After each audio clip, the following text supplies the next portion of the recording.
안녕하세요, 타미현입니다.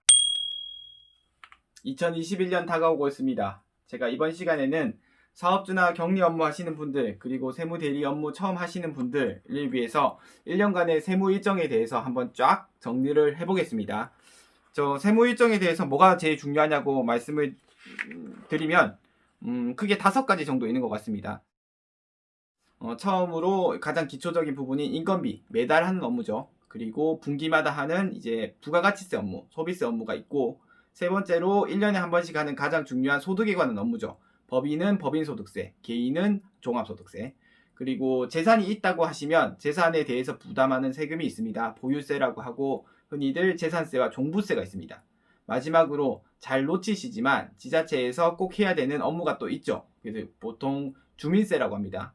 옛날에 주민세와 단어가 조금 다르다 보니까 놓치시는 분들이 있는데, 이 5가지 정도를 챙기시면 세무 일정 무난하게 지나갈 수 있을 거라고 생각이 됩니다.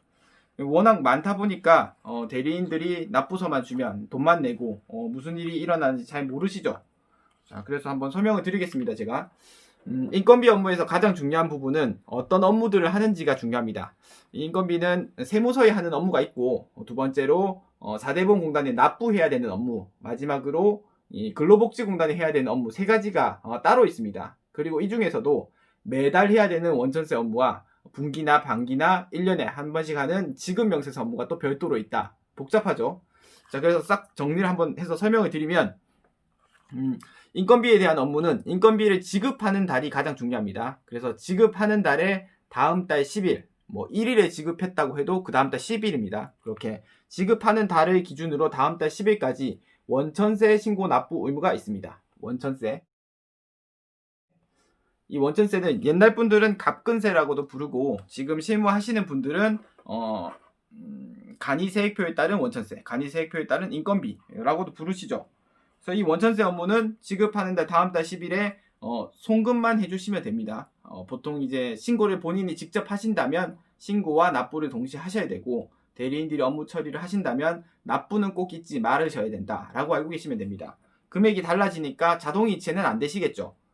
자, 그리고 이 4대 보험공단에 납부를 꼭 하셔야 되는 날입니다. 그래서 자동이체를 거셨건 송금을 하셔야 되건 이 날짜는 꼭 잔고를 확인해야 되는 날짜라고 알고 계시면 됩니다. 매달 10일날 잔고가 없으시면 4대 보험공단에 납부가 덜 될 거고, 그러면 가산금이 붙고 두루누리 사회보험공제 같은 혜택들에서 불이익을 받으실 수가 있습니다. 그래서 매달 10일은 그렇게 중요한 달이다 라고 알고 계시면 되고,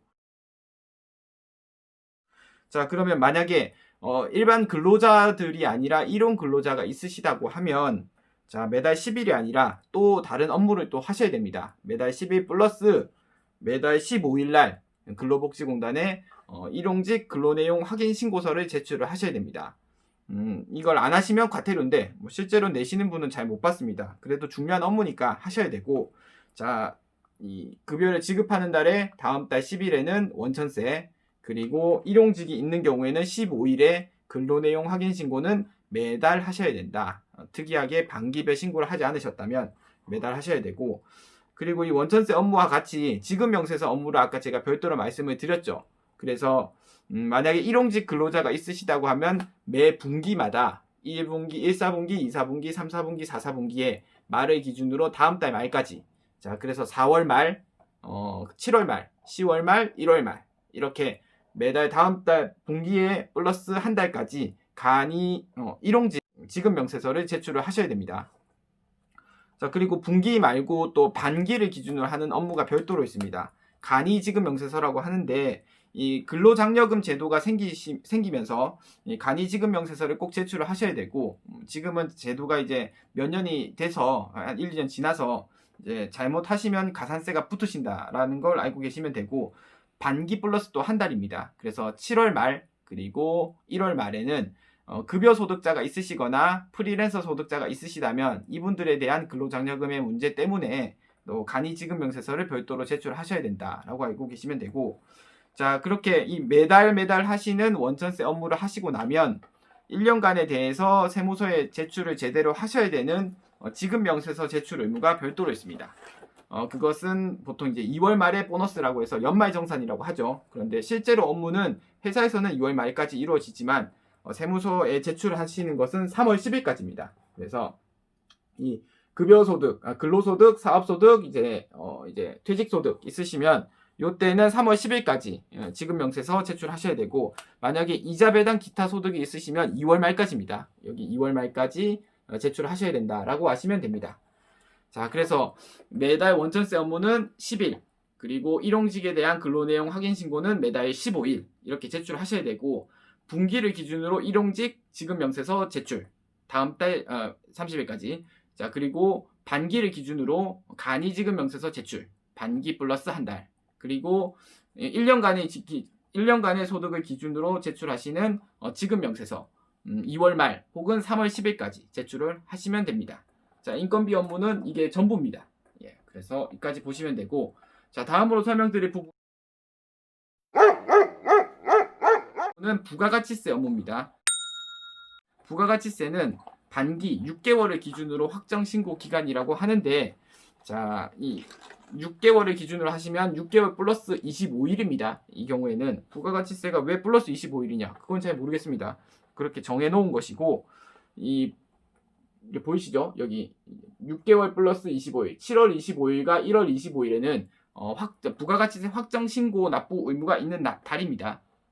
자, 그런데 7월과 1월에 반기를 기준으로만 납부를 하면 체납이 조금 생길 수가 있겠죠. 부가가치세는 소비자가 부담한 세금을 사업자가 가지고 있다가 나라에 내는 세금입니다. 그래서 나라 입장에서는 이 돈을 꼭 받아야 되기 때문에, 자, 분기를 기준으로 내도록 되어 있습니다. 그래서 개인인 경우에는 분기 플러스 25일, 4월 25일과 10월 25일에 예정 고지에 따른 납부 의무가 있으시고, 법인은 이때마다 분기마다 플러스 25일을 해서 4월 25일, 7월 25일, 10월 25일, 1월 25일, 분기 플러스 25일에 신고 납부를 하시면 됩니다. 예정 신고와 확정 신고.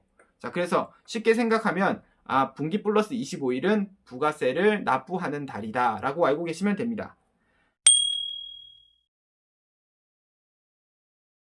자, 세 번째로 설명드릴 부분은 소득세입니다. 소득세는 법인이냐 개인이냐에 따라서 법인소득세와 개인소득세로 나누어집니다. 법인은 이렇게 3월 말이 신고 납부 기간입니다. 3월 말 확정 신고 납부 기간이고, 이때 보시면 여기 밑에 이렇게 적혀 있습니다. 12월 말 결산 법인의 기준에는 3월 31일이 확정 신고 납부 기간입니다. 자, 그러면 이 결산월이 만약에 12월이 아니다라고 하면 이제 6월 말인 법인도 있겠죠. 그러면 6월 말인 법인은 플러스 3개월 하셔서 9월 말까지 신고 납부하시면 된다라고 알고 계시면 됩니다. 그래서 법인세 신고에서 가장 중요한 부분은 결산월이 언제냐를 먼저 판단하셔야 된다라고 알고 계시면 되고, 결산월을 기준으로 플러스 3개월은 확정 신고 납부 기간이다. 그래서 일반적인 법인은 3월 말까지 법인세 신고를 하시면 됩니다. 자, 그리고 1년을 기준으로 법인에게 납부를 하라고 하면 법인도 그렇게 성실하지 않기 때문에 체납이 생길 수가 있습니다. 그래서 중간 예납 의무를 별도로 두고 있습니다. 대상자들은 8월 말까지 신고 납부를 하시면 됩니다. 납부를 하지 않으시면 납부 불성 시 가산세가 있습니다. 자, 그리고 개인의 경우에는 5월 말이 종합소득세 신고인 것은 다들 아시고 계시겠죠? 이렇게 5월 말에는 개인의 종합소득세 신고 납부 의무가 있는 달입니다. 자, 그런데 5월 말까지 신고 납부해야 되는 일반적인 사업자들과 달리 만약에 매출이 10억이나 7억 5천이나 5억 업종별로 이렇게 매출이 조금 높으신 분들은 매출을 정리해서 예금 자료들까지도 한번 확인을 해야 되기 때문에 한 달을 더 시간을 주고 있습니다. 이렇게 6월 말까지 성실사업자라고 해서 성실사업자들에 대한 종합소득세 신고 의무는 한 달이 늘어난다라고 알고 계시면 됩니다. 자, 이렇게 개인소득세 부담자들은 또 법인과 같이 중간예납 의무가 있겠죠. 당연히 너무 1년 동안 놔두면 체납이 생기니까. 그래서 이렇게 11월 말, 지금 이번 달인데 11월 말에는 이렇게 개인소득세의 중간예납 의무가 있다라고 알고 계시면 됩니다. 자, 벌써 11월까지 왔습니다. 그리고 다음으로 설명드릴 부분은 재산 관련된 업무입니다. 재산은 흔히들 재산세와 종부세 두 가지가 대표적인 세금인데, 재산세는 7월과 9월에 부담을 하게 되어 있습니다. 그런데 일반적으로 7월은 대부분의 재산세, 그리고 9월은 토지와 관련된 재산세를 부담하는 달이다라고 알고 계시면 됩니다. 그래서 재산세 과세 대상은 건축물, 토지, 주택, 선박, 항공기 이렇게 부담을 하시게 되어 있는데, 이 주택은 토지와 건물이 같이 있다고 봐서 반은 7월에 그리고 반은 9월에, 그래서 주택의 건축물분은 7월에 부담을 하시고, 그리고 이외 일반 건축물, 선박, 항공기 이런 것들은 7월에 재산세를 부담하시게 됩니다. 자, 그리고 주택의 경우에는 절반은 토지분이라고 말씀을 드렸죠. 그래서 주택의 토지분 절반은 9월에, 그리고 일반 토지들도 9월에 재산세를 부담하십니다. 이 재산세는 6월 1일 날 가지고 계신 분이 부담하시는 겁니다. 그래서 혹시라도 5월 말에 거래가 있으셨다고 하면 재산세 부담자가 달라질 수가 있습니다. 가지고 있던 납세 의무자는 6월 1일 가지고 있는 자이기 때문에 내가 이미 팔고 없다고 해도 6월 2일 날 파셨다고 하면 재산세를 7월 아니면 9월에 부담을 하셔야 된다는 거 알고 계셔야 됩니다. 그래서 매매하실 때 5, 6월에 거래하시는 분들은 요거 잘 체크를 하셔야 됩니다. 자, 그리고 똑같이 종부세도 똑같습니다. 12월에 부담하는 세금입니다. 대신에 6월 1일자에 가지고 계신 분이 부담하시는 세금입니다. 그래서 6월 2일까지 가지고 계다가 팔았습니다. 그래도 12월에는 종부세 부담을 하셔야 된다라고 알고 계셔야 됩니다. 이 종부세는 재산세 과세 대상 중에서도 주택이나 토지의 경우에는 약간의 투기성이 있다고 보고 있습니다. 물론 지금은 이제 주택 가격이 10억이 넘는 것도 많으시죠. 그런데 이 종부세는 주택의 기준 1세대 1주택은 9억 원을 기준으로 하고 있습니다. 그래서 9억이 넘는 주택이 있으면 종부세 대상이 되실 수가 있으니까 이때 12월에 꼭 챙기셔야 된다라고 알고 계시면 됩니다. 마지막으로 설명드릴 부분은 이제 주민세죠. 주민세는 크게 세 가지가 있습니다. 가장 먼저 균등분, 그리고 종업원분, 재산분, 이렇게 주민세는 세 가지가 크게 대표적이라고 말씀을 드릴 수가 있는데, 균등분은 그냥 두수주의로 부담하는 겁니다. 개인의 경우에는 만원에서 5만원, 그리고 법인은 5만원에서 50만원 이렇게 부담하시는데, 물론 코로나로 인해서 그리고 지자체에 따라서 이게 감면이 있으실 수도 있고 더 늘어나실 수도 있다라고 알고 계시면 되고, 그냥 8월에 납부만 하시는 겁니다. 그래서 고지서가 오시면 돈만 내시면 된다라고 알고 계시면 됩니다. 그리고 제일 많이 놓치시는 부분이 이 종업원 분입니다. 주민세 종업원 분은 이 작은 회사에서 일하시다가 큰 회사로 가시는 경우 많이 겪어보지 못하는 세금이기 때문에 놓치는 부분이 많습니다. 여기 보시면 매달 10일에는 인건비 신고를 해야 된다고 말씀드렸는데, 여기 보이는지 잘 모르겠습니다. 여기 주민세 종업원분이 따로 적혀 있습니다. 왜냐하면 주민세 종업원분은 신고 납부 대상이기 때문입니다. 그래서 매달 원천세를 신고 납부 하시는데, 만약에 그 사업장에서 지급하는 인건비의 월 평균 지급액이 1억 5천을 넘으신다고 하면 이 주민세 종업원분을 별도로 지자체에 신고를 하셔야 된다라고 알고 계셔야 됩니다. 그래서 이거 놓치시면 가산세를 부담하실 수가 있습니다. 그래서 조금 더 많아지시는 거죠, 큰 사업장은. 그리고 마지막으로 설명드릴 부분이 주민세 재산분입니다. 재산분은 사업장의 면적이 330제곱미터입니다. 우리나라 표현으로는 100평이죠. 100평을 넘는 사업장을 쓰시면 이 사업장은 조금 더 걷어가겠습니다 라고 해서 주민세 재산분을 부담하시게 되어 있습니다.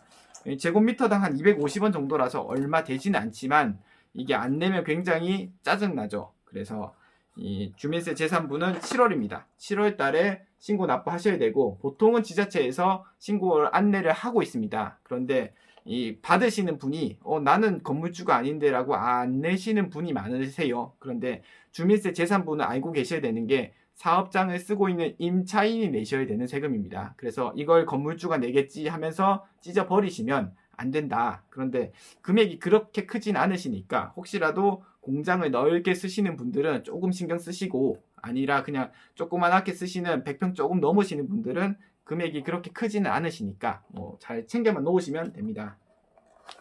자, 제가 준비한 내용은 여기까지입니다. 이렇게 많은 내용들이 있는데 세무 일정들 잘 놓치지 마시고 사업을 하실 때 꼭 잘 챙기셨으면 좋겠습니다.